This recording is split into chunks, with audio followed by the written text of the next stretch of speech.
¿Qué ventajas y riesgos tiene la difusión del TDAH en las redes? Escuchemos la opinión del doctor Alberto Fernández Jaén. El trastorno por déficit de atención y hiperactividad, o TDAH, es un trastorno del neurodesarrollo realmente popular en las redes, con millones de vídeos y visualizaciones sobre este tema. Como veremos, estas visualizaciones tienen sus ventajas: una difusión masiva, menor estigma, generación de comunidad, pero predominan los inconvenientes. La mayoría de estos vídeos aportan información falsa. Están realizados por personas diagnosticadas y con frecuencia autodiagnosticadas, aportando, por tanto, experiencias realmente muy personales, que favorecen un autodiagnóstico erróneo en otras personas. Y el 50% de estos vídeos con claros intereses económicos, aportando recomendaciones de intervenciones o tratamientos que no tienen eficacia contrastada y, por tanto, con un elevado riesgo para la salud, como veremos. Ya lo dijo el periodista Silverman, la desinformación es el nuevo virus y las redes son su vía de transmisión más eficaz. Pues sí, los vídeos sobre el TDAH y sobre los trastornos del neurodesarrollo general han explosionado en los últimos años. En el estudio de Holroyd del 2025 nos comentan que en este momento tenemos más de 4 o 5 millones de vídeos en las redes sobre el TDAH, con 6 a 21,6 billones de visualizaciones relacionadas con este trastorno. Cuando se analizan los 100 vídeos más vistos sobre el TDAH, nos reportan entre 300 y 500 millones de visitas. Comparar esto con la típica conferencia para 300 o 500 personas, ni siquiera con streaming. De hecho, un vídeo puede alcanzar miles de visitas en menos de 24 horas. Sin duda, la información sobre el TDAH, apórtese donde se aporte, siempre es importante e interesante, siempre y cuando se informe y no se desinforme. ¿Qué aspectos positivos tiene esta información? La visualización social del TDAH, la identificación subjetiva por narrativas personales, la generación de comunidad, el apoyo emocional no profesionalizado, la normalización de esta condición y la reducción, por tanto, del estigma que podría suponer, la difusión masiva, el refuerzo de cualidades percibidas, la estimulación posible, y digo posible, de un acceso posterior a un diagnóstico ya profesionalizado y la transformación cultural del discurso sobre este trastorno.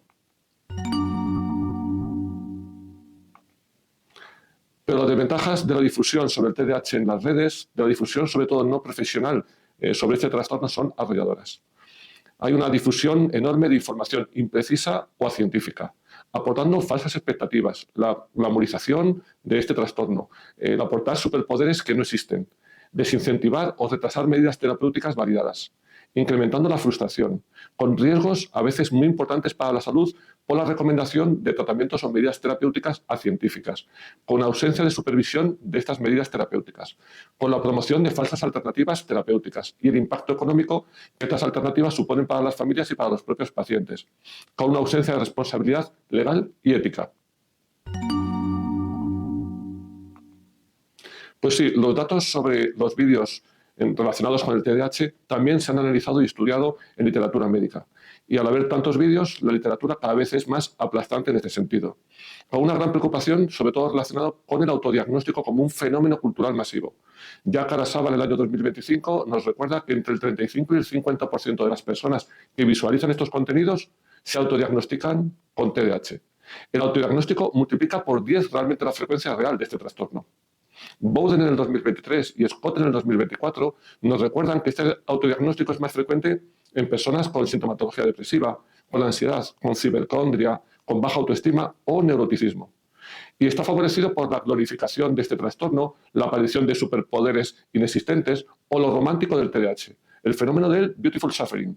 Este fenómeno empieza a aparecer incluso en trastornos tan graves como el trastorno disociativo de la identidad, lo que antes se llamaba el trastorno de personalidad múltiple, con la aparición y sumación de síntomas ilusorios o autopercibidos, o el fenómeno de Barton-Forer. En el análisis de los 100 vídeos más populares sobre el TDAH, es realmente impresionante los datos que podemos encontrar. En el estudio de Yeun del 2022, de Karasawa del 2025 y en el mismo año el estudio de Pepler y colaboradores, nos informan que entre el 50 y el 60% de estos vídeos tienen contenido realmente engañoso, que el 30% de estos vídeos relatan experiencias personales. Muchas personas de estas que lo describen se han autodiagnosticado de este trastorno. El 10%, tan solo el 10% con contenido científico. El 70 al 90% creado por profesionales o por personas no sanitarias. Y tan solo el 11% de personas que hacen estos vídeos se identifican como sanitarios, de los cuales 1 de cada 4 vídeos tenía información además engañosa. Otros aspectos extremadamente preocupantes, que el 94% no proporcionan fuentes y el 6% que lo hacen no siempre eran científicas.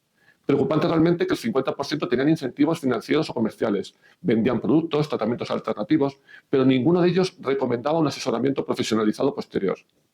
Como curiosidad, nuestro grupo analizó el canal de 10 TikTokers, de 10 creadores de contenido que hablan frecuentemente sobre este trastorno, 6 de los cuales reportan tener este diagnóstico o haber sido autodiagnosticados.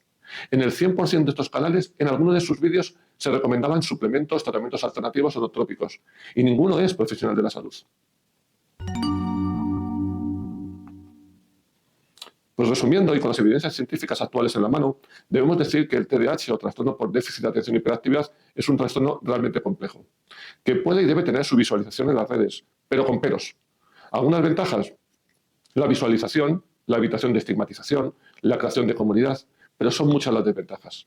La información falsa, frecuentemente falsa y acientífica, con recomendaciones terapéuticas sin evidencia, ni control posterior, con intereses económicos frecuentes, jugando con la economía y las expectativas de las familias y de los propios pacientes. Analizando esta evidencia, debemos recordar que la mayoría de estos vídeos son engañosos, con experiencias personales tras autodiagnósticos, con incentivos económicos y ventas de productos, sin control sanitario de ningún tipo, sin responsabilidad ni ética ni legal. Debería valorarse un control por instituciones sanitarias de recomendaciones terapéuticas sin formación, peligrosas o potencialmente peligrosas.